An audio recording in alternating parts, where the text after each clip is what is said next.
Welcome to the Khatm al-Quran Majlis of MS Voice.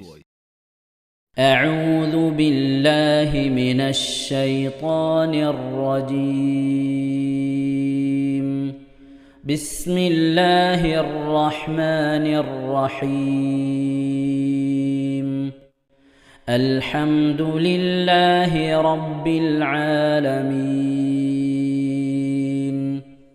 الرحمن الرحيم. مالك يوم الدين. إياك نعبد وإياك نستعين. اهدنا الصراط المستقيم. صراط الذين أنعمت عليهم غير المغضوب عليهم ولا الضالين.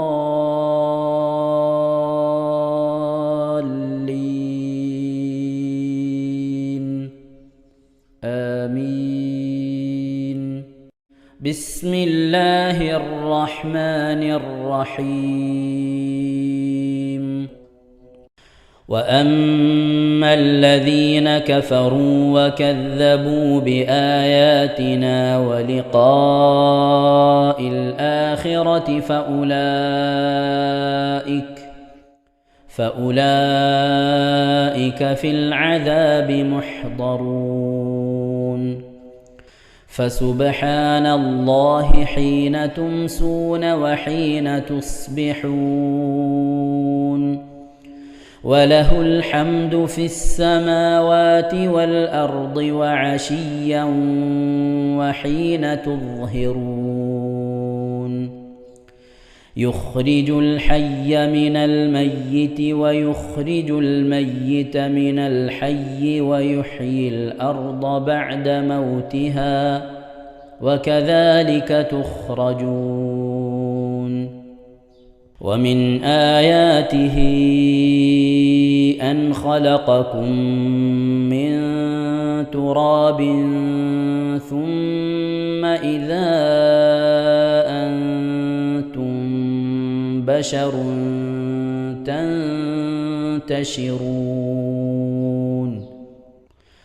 ومن آياته أن خلق لكم من أنفسكم أزواجا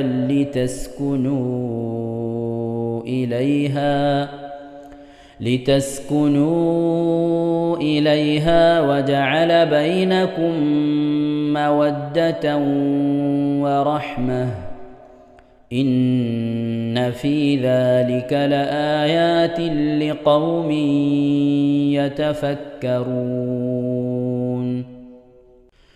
ومن آياته خلق السماوات والأرض واختلاف ألسنتكم وألوانكم. إن في ذلك لآيات للعالمين. ومن آياته منامكم بالليل والنهار وابتغاؤكم من فضله. إن في ذلك لآيات لقوم يسمعون. ومن آياته يريكم البرق خوفا وطمعا وينزل من السماء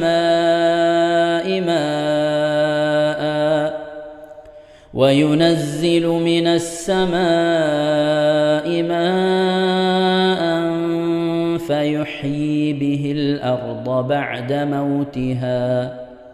إن في ذلك لآيات لقوم يعقلون. ومن آياته أن تقوم السماء والأرض بأمره ثم إذا دعاكم دعوة من الأرض إذا أنتم تخرجون وله من في السماوات والأرض كل له قانتون وهو الذي يبدأ الخلق ثم يعيده وهو أهون عليه وله المثل الأعلى في السماوات والأرض وهو العزيز الحكيم ضرب لكم مثلا من أنفسكم هل لكم مما ملكت أيمانكم من شركاء فيما رزقناكم فأنتم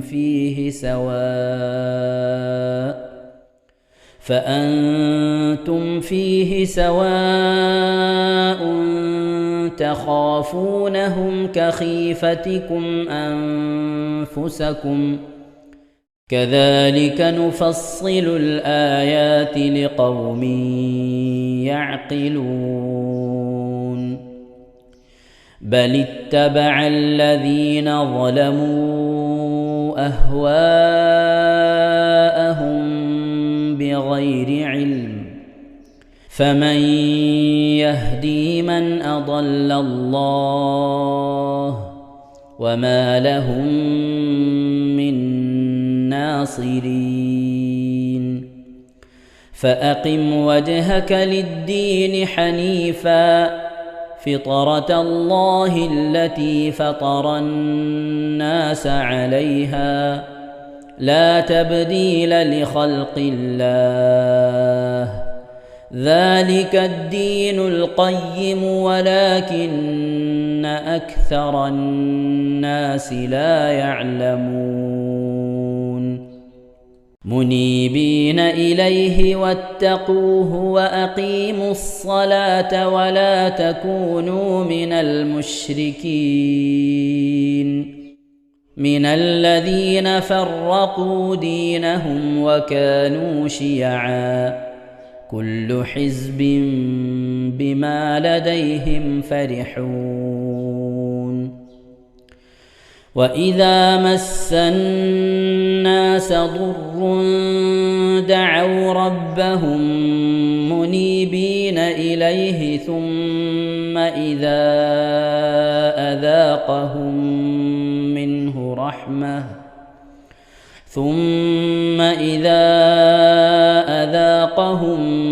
منه رحمة إذا فريق منهم بربهم يشركون ليكفروا بما آتيناهم فتمتعوا فسوف تعلمون أم أنزلنا عليهم سلطانا فهو يتكلم بما كانوا به يشركون وإذا أذقنا الناس رحمة فرحوا بها وإن تصبهم سيئة بما قدمت أيديهم إذا هم يقنطون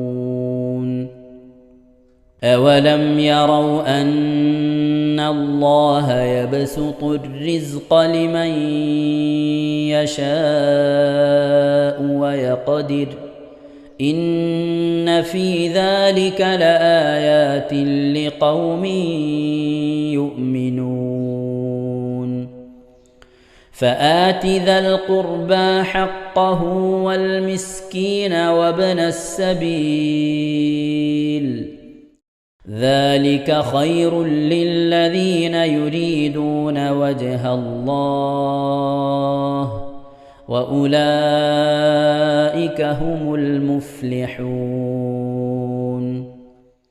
وما آتيتم من ربا ليربو في أموال الناس فلا يربو عند الله، وما آتيتم من زكاة تريدون وجه الله فأولئك هم المضعفون. الله الذي خلقكم ثم رزقكم ثم يميتكم ثم يحييكم، هل من شركائكم من يفعل من ذلكم من شيء؟ سبحانه وتعالى عما يشركون. ظهر الفساد في البر والبحر بما كسبت أيدي الناس ليذيقهم بعض الذي عملوا لعلهم يرجعون. قل سيروا في الأرض فانظروا كيف كان عاقبة الذين من قبل، كان أكثرهم مشركين. فأقم وجهك للدين القيم من قبل أن يأتي يوم لا مرد له من الله، يومئذ يصدعون. من كفر فعليه كفره، ومن عمل صالحا فلأنفسهم يمهدون، ليجزي الذين آمنوا وعملوا الصالحات من فضله، إنه لا يحب الكافرين. ومن آياته أن يرسل الرياح مبشرات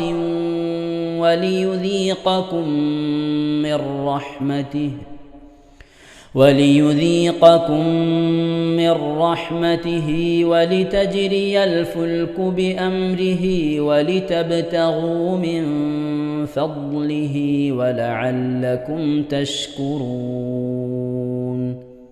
ولقد أرسلنا من قبلك رسلا إلى قومهم فجاءوهم بالبينات فانتقمنا من الذين أجرموا، وكان حقا علينا نصر المؤمنين. الله الذي يرسل الرياح فتثير سحابا فيبسطه في السماء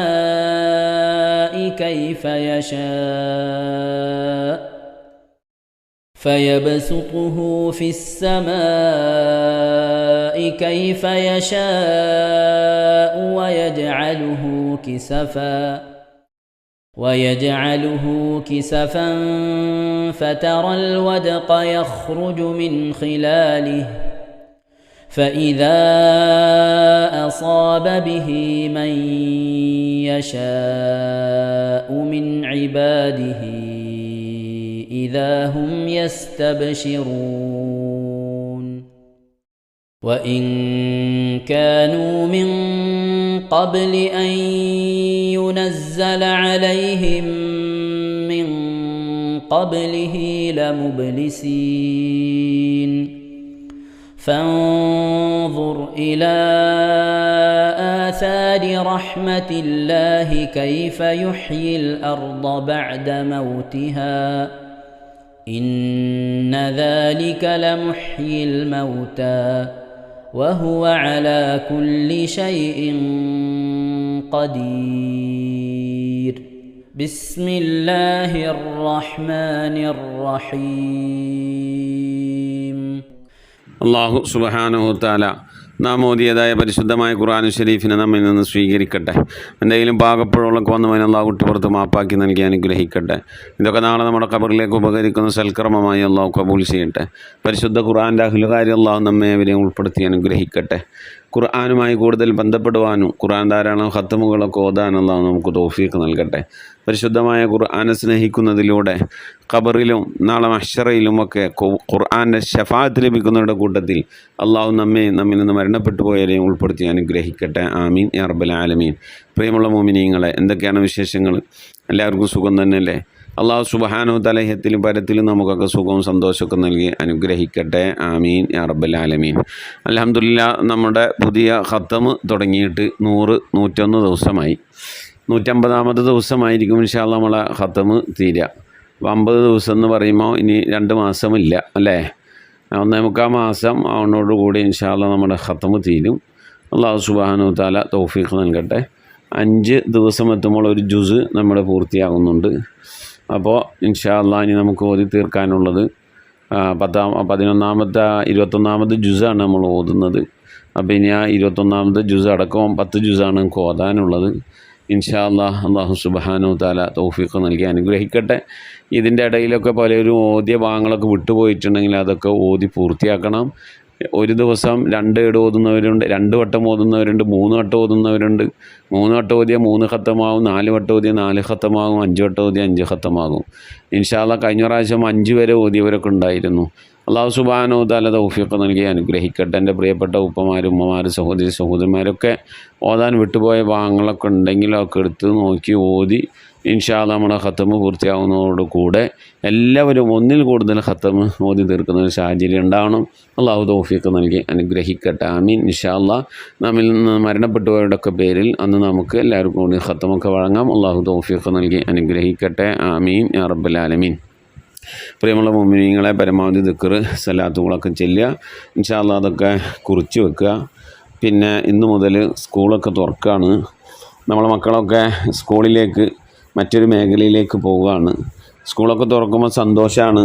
പക്ഷേ മുസ്ലിങ്ങളായി നമ്മെ സംബന്ധിച്ച് നമുക്ക് വിഷമവും സങ്കടമാണ്. സ്കൂൾ തുറക്കുന്നതിലല്ല, സ്കൂളിൻ്റെ സമയമാറ്റം അത് മദ്രസ വിദ്യാഭ്യാസത്തെ, ദീൻ വിദ്യാഭ്യാസത്തെ ആകെ തകിടം മറിക്കുന്ന രീതിയിലേക്കാണ് പോയിക്കൊണ്ടിരിക്കുന്നത്.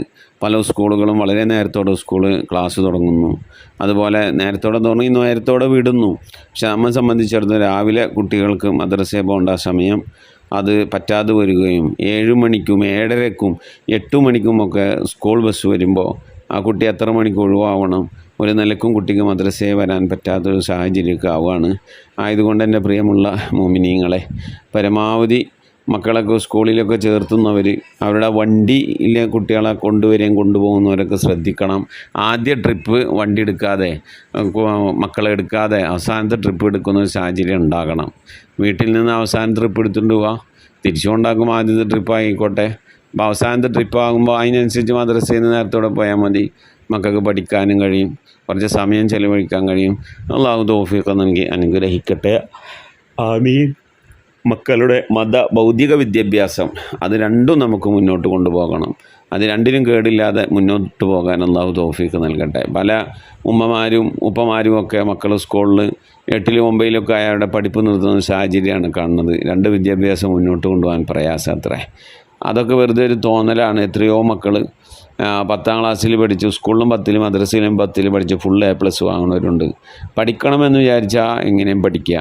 മാത്രമല്ല റബ്ബിൻ്റെ ഒരു കാവലും കൂടി ആ കുട്ടികളുടെ ഉണ്ടാവും. ദീന് പഠിക്കുന്നതിൻ്റെ കൂടെ ഭൗതിക വിദ്യാഭ്യാസം കൂടി പഠിക്കുന്നു. ഒരിക്കലും ദീന് വേണ്ടാന്ന് വെച്ചിട്ട് ഭൗതികത്തിൻ്റെ പിന്നാലെ പോകുന്നില്ല. അപ്പോൾ സ്വാഭാവികമായിട്ട് ആ കുട്ടിക്ക് വേണ്ടി അജ്ഞാത മലക്കുകളും അള്ളാഹുവിൻ്റെ അദൃശ്യ ആളുകളൊക്കെ അവരുടെയൊക്കെ ഒരു പ്രാർത്ഥനയും ഒരു കാവലൊക്കെ ഉണ്ടാവും.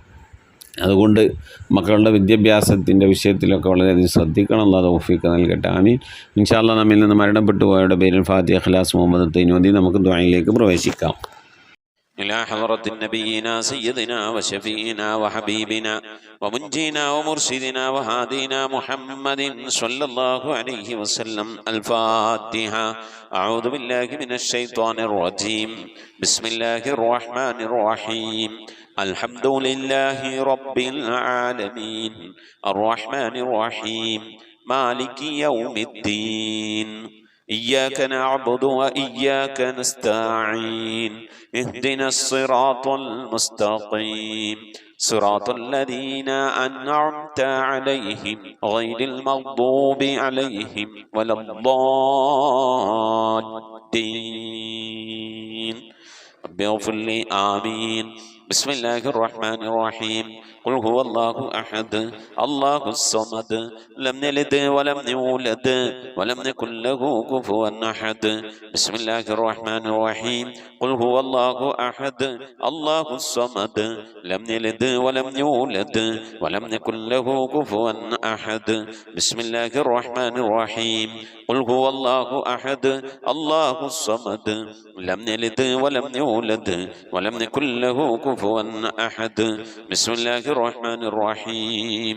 قل أعوذ برب الفلق من شر ما خلق ومن شر غاسق إذا وقب ومن شر النفاثات في العقد ومن شر حاسد إذا حسد. بسم الله الرحمن الرحيم. قل أعوذ برب الناس ملك الناس إله الناس من شر الوسواس الخناس الذي يوسوس في صدور الناس من الجنة والناس.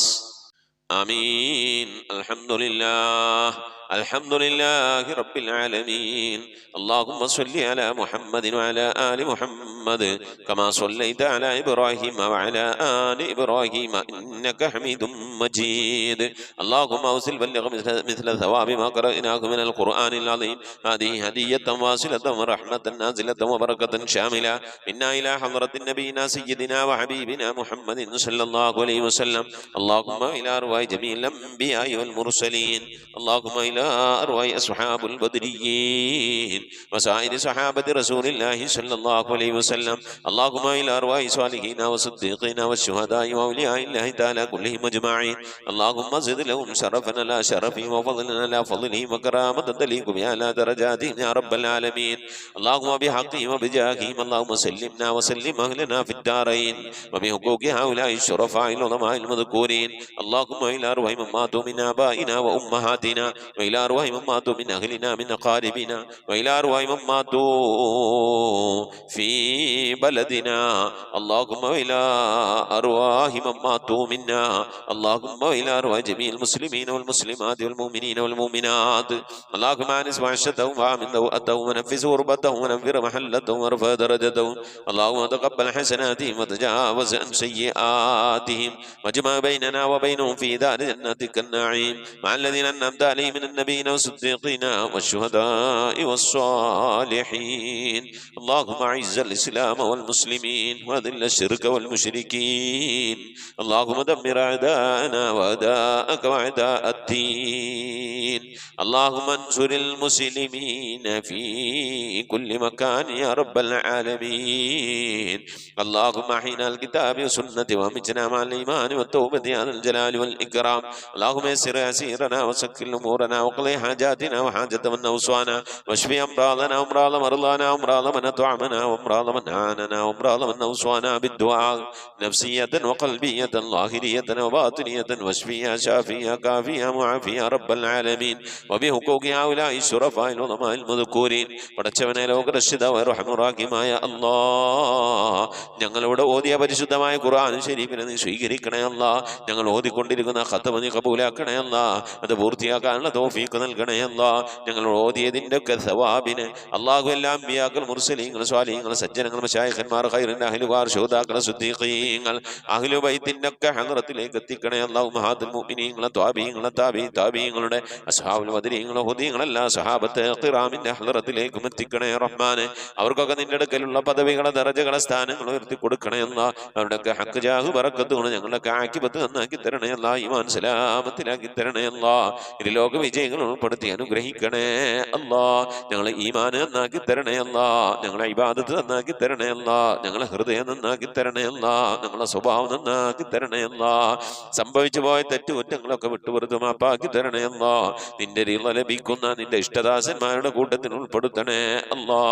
റഹ്മാനായ റബ്ബേ, നിന്റെ മൗഫറത്തിന്റെ കവാടങ്ങൾ, നിന്റെ റഹ്മത്തിന്റെ കവാടങ്ങളൊക്കെ തുറന്നിരുന്നവരുടെ കൂട്ടത്തിൽ ഞങ്ങളെ നീ ഉൾപ്പെടുത്തണേ റഹ്മാന്.